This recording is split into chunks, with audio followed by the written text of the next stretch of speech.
السلام علیکم جی، میرا نام ڈاکٹر ظہور ہے اور میں کنسلٹنٹ نیورولوجسٹ ہوں اور سعودی عرب میں ہوتا ہوں۔ اور میں نے جو ایک ریسرچ کنڈکٹ کی ہے، سمجھ لیں شروعات کی ہے میں نے اس کی، اب اس کے نتائج آنے تک اور چھپنے تک میں کافی عرصہ نکل جائے گا، تو اس سے بچنے کے لیے میں اس ریسرچ سے متعلق معلومات آپ لوگوں تک ویسے ہی بھیج رہا ہوں۔ یہ کورونا سے متعلق ریسرچ ہے۔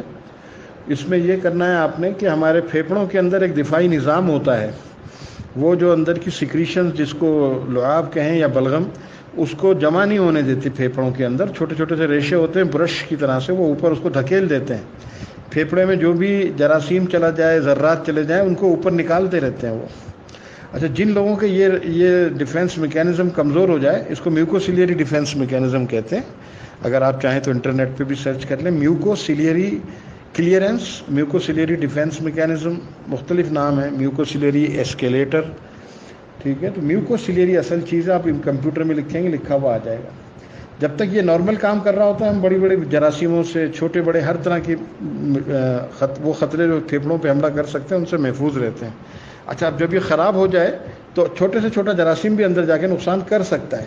اسی لیے ہم دیکھ رہے ہیں کہ جن لوگ یہ وائرس زیادہ تر لوگوں میں آ کر چلا جا رہا ہے، تنگ نہیں کر رہا ان کو، لیکن جن کا یہ ڈیفینس میکینزم کمزور ہے، صرف ان کو تنگ کر رہا ہے یہ، کیونکہ وائرس اپنی جگہ سے ہل نہیں سکتا، اس میں چلنے کی صلاحیت نہیں ہے بیکٹیریا یا دوسری چیزوں کی طرح، تو وہ جہاں پہ جاگتا ہے وہیں پڑا رہتا ہے، آہستہ آہستہ آہستہ اس کو سیل تک پہنچ ہو جاتی ہے اور وہاں پر جا کے وہ نقصان اس کے بعد پہنچاتا ہے۔ تو اگر ہم اس کو جہاں پہ پھنستا ہے وہ بلغم میں، اس کو وہیں سے نکال پھینکیں تو وہ ہمیں انشاءاللہ تعالیٰ نقصان نہیں پہنچائے گا۔ تو یہ اس کے پیچھے سائنسی لاجک ہے جس کے اوپر میں نے کام کیا ہے۔ تو اب وہ سیلیا جو ہمارے باریک سے ریشے ہیں، وہ کیسے کمزور پڑ جاتے ہیں؟ عمر کے ساتھ اکثر لوگوں میں یہ کمزور پڑ جاتے ہیں، سگریٹ پینے سے کمزور پڑ جاتے ہیں۔ تو عمر کے ساتھ جو کمزور پڑنے کی وجہ ہمارے ذہن میں آئی ہے وہ یہ ہے کہ ایک وٹامن ہوتا ہے فولک ایسڈ۔ فولک ایسڈ ان ریشوں کو تیار کرنے میں اور ان کو کارکردگی کرنے میں مدد دیتا ہے۔ یہ ریشے ہر وقت حرکت کرتے رہتے ہیں اور بلغم کو اوپر کی طرف دھکیلتے رہتے ہیں۔ تو اگر کسی کے جسم میں فولک ایسڈ کی کمی ہو جائے تو ان کے یہ ریشے اگر موجود بھی ہو تو حرکت چھوڑ دیتے ہیں اور بعد میں پھر ٹوٹنا شروع ہو جاتے ہیں، تو پھر ختم بھی ہو جاتے ہیں۔ تو اگر ہم فولک ایسڈ آج سے شروع کریں تو 1 سے 2 ہفتے میں وہ واپس ریپیئر ہو جاتے ہیں۔ تو اگر ہم کورونا کا حملہ ہونے سے پہلے فولک ایسڈ شروع کر لیں تو اگر ہمارے اندر یہ سیلیے ریشے کمزور بھی ہو جائیں گے نا، سیلیا، تو وہ واپس اپنے طور پہ کام شروع کر سکتے ہیں۔ تو ہمیں بڑا حملہ جو کورونا کا ہے وہ نہیں ہوگا، بلکہ وہ چھوٹا سا فلو کر کے پھیپھڑوں تک پہنچنے سے پہلے آ کر چلا جائے گا۔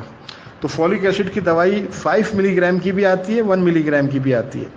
تو ہم تمام ایڈلٹس جو بڑے لوگ ہیں، حتیٰ کہ بچے بھی جو 8-10 سال کے ہیں، 6 سال 10 سال کے ہیں، ان کو بھی 5 ملی گرام کی ایک گولی روزانہ کم از کم، اور جن کے جو سگریٹ اسموکر ہیں، جن کے پاس کمی ہے فولک ایسڈ کا خطرہ ہے، یا جن کو پھیپھڑوں کی انفیکشن ہوتی رہتی ہے، وہ کم از کم دن میں 2 بھی کھا لیں تو کوئی حرج نہیں ہے۔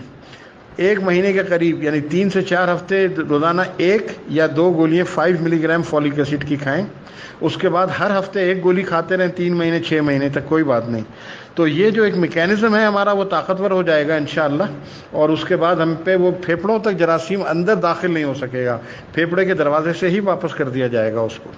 تو میری یہ گزارش ہے کہ یہ میسیج کے ذریعے آپ اپنے عزیز و اقارب، بڑے عمر کے لوگ، خود جوان بھی، اسموکرز، نان اسموکرز، تمام لوگ یہ لے لیں۔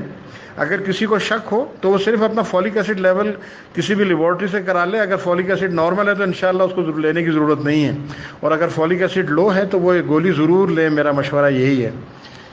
ٹھیک ہے جی، میرا فون نمبر جو ہے، اگر آپ مجھ سے کسی قسم کا کوئی رابطہ کرنا چاہیں اس سلسلے میں، تو لاسٹ میں اپنا واٹس ایپ نمبر دے دیتا ہوں، +973 345 21064۔